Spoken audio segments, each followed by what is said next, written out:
ఎక్కడైనా మనం అప్పులోళ్ళ ఇంటి ముందు నుంచోవడం చూస్తుంటాము, లేదంటే బంధువుల ఇంటి ముందు వచ్చి నుంచోవడం చూస్తుంటాం. కానీ ఆత్మలు ఇంటి ముందు వచ్చి నుంచుంటాయి అన్నమాట ఇందులో అయితే మాత్రం.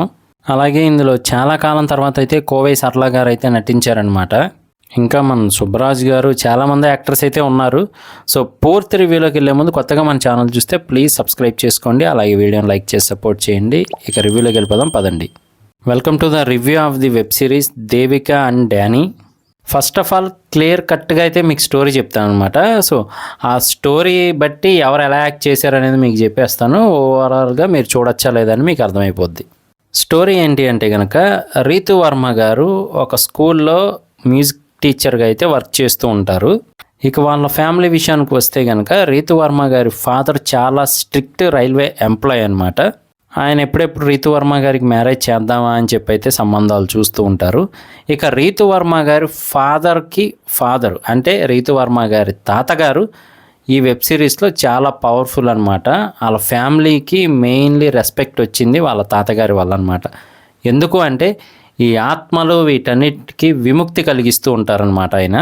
ఆయనకి లైవ్గా కనబడుతూ ఉంటారు కూడా ఆత్మలన్నీ కూడా ఎదురుగా. సో అంతకు ముందంతా కూడా అలా విముక్తి కలిగించేవారు. తర్వాత ఇంకా ఆయన అదైతే మానేస్తారనమాట. కానీ ఎక్కడైనా సమస్య ఉంది అని తెలిస్తే మాత్రం ఆయన వెళ్ళి పూజలు అవి చేస్తూ ఉంటారు. ఇదిలా ఉంటుంది. లోపు మన రీతు వర్మ గారికి వాళ్ళ ఫాదర్ అయితే ఒక సంబంధం చూసి ఓకే చేసుకుంటారు. ఆ పెళ్లి కొడుకు ఎవరయ్యా అంటే కనుక సుబ్బరాజ్ గారు అనమాట. ఆయన జస్ట్ ఎంగేజ్మెంట్ అయినందుకే రీతు వర్మ గారికి రకరకాల కండిషన్స్ చెప్తూ ఉంటారనమాట. చెప్పెళ్ళాలి, చెప్పులేసుకెళ్ళాలి, ఈ టైప్ అయితే ఆయన రకరకాలుగా పెడుతూ ఉంటారు కండిషన్స్. అలాగే అనుమానం పడుతూ ఉంటారనమాట బాగా. ఆల్మోస్ట్ ఇంకా రీతు వర్మ గారు వాళ్ళ ఫాదరు ఫ్యామిలీ అంతా కూడా సరెండర్ అయిపోయినట్టయితే బిహేవ్ చేస్తుంటారు సుబ్బరాజ్ గారికి. కానీ ఈలోపే రీతు వర్మ గారికి ఒక అబ్బాయి అయితే పరిచయం అవుతాడనమాట. రీతు వర్మ గారికి కూడా బాగా నచ్చుతాడు. అలాగే మాట తీరు అదంతా బాగుంది, క్యూట్గా అని చెప్పి అయితే ఆవిడ ఫీల్ అవుతూ వాళ్ళ ఫ్రెండ్తో కూడా చెప్తూ ఉంటుంది. మనకి సీన్స్ అన్నీ కూడా కొంచెం స్లోగా వెళ్తున్నట్టయితే ఉంటుందన్నమాట స్టోరీ. తర్వాత కరెక్ట్ ట్విస్ట్ ఏమి ఇస్తారయ్యా అంటే మాత్రం ఆవిడతో మాట్లాడుతుంది ఆత్మ. మీరు విన్నది కరెక్టే, ఆవిడతో మాట్లాడుతుంది అనమాట ఆత్మ. వాళ్ళ తాతగారిలాగానే ఈవిడికి మాత్రమే అలా ఆత్మలు కనబడుతూ ఉంటాయి. సో మనిషి అనుకొని ఇన్నాళ్ళు మాట్లాడింది మనిషి కాదా ఆత్మ అని చెప్పి అయితే ఆవిడ షాక్ అవుతుందన్నమాట. మరి అక్కడి నుంచి ఎలాంటి కాన్సిక్వెన్సెస్ ఫేస్ చేయాల్సి వచ్చింది, చివరికి రీతు వర్మ గారి ప్రాణం మీదకే వచ్చేలాగా అసలు ఏం జరిగింది అనేది స్టోరీగా తీసుకెళ్తారు. మనకి ఎప్పుడైతే అతను ఆత్మ అని రివీల్ చేస్తారో అక్కడి నుంచి కూడా మళ్ళీ స్టోరీ అనేది స్పీడప్ అవుతుంది మనకి. మరి అతను అసలు ఆత్మగా ఎందుకు మారాల్సి వచ్చింది, దాని వెనకాల పరిస్థితులు ఏంటి, మరి కోవై సరళ గారికి అతను చేయాలనుకున్న హెల్ప్ ఏంటి, వీటన్నిటి కథతో అయితే మాత్రం ఈ వెబ్ సిరీస్ ఉంటుంది. అలాగే ఈ వెబ్ సిరీస్కి పార్ట్ 2 కూడా ఉందన్నమాట.